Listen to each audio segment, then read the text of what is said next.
Another type of figurative language is personification, and you can use the root of this word to help you with the definition. The root being person.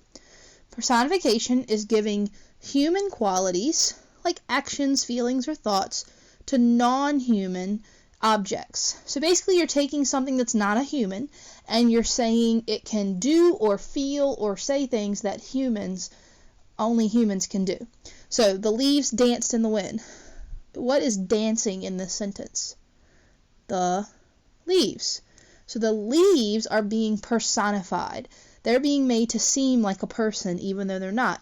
Why? Because dancing is something people do. Over here, the toys dreaded playtime at the daycare. This makes me think of the movie Toy Story 3.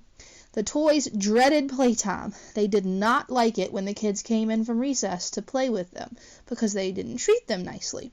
So, toys is being personified here or given a feeling. Toys obviously cannot feel dread, but in this sentence they are, so it's figurative language called personification.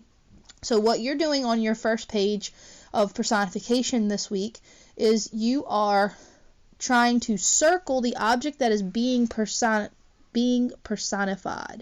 So whatever it is being personified, like we had leaves up here and the toys. Then you also have to underline the word or words that show the human quality. So you're actually doing two things for each of these sentences. Number one, the wilted flowers begged for water. So the action here that is being given to something is begging. And the thing being personified would be the wilted flowers.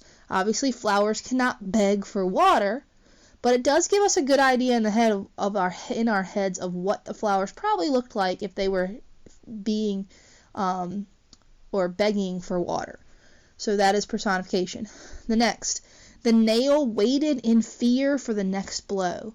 So this would be thinking about that nail that people are taking a hammer to. The nail is being personified by being by giving the nail human feelings. Waiting in fear, meaning that he is afraid that the hammer is about to hit him. Obviously, that's not something nails can do, and so that is also personification.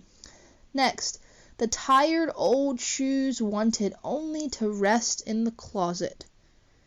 So the shoes are being personified in actually two ways here.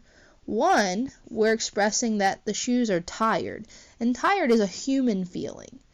Also, the fact that they're wanting to rest is more personification. So lots of personification in that sentence. So I hope this helps to clear up what personification is and how it's used as a figurative language strategy.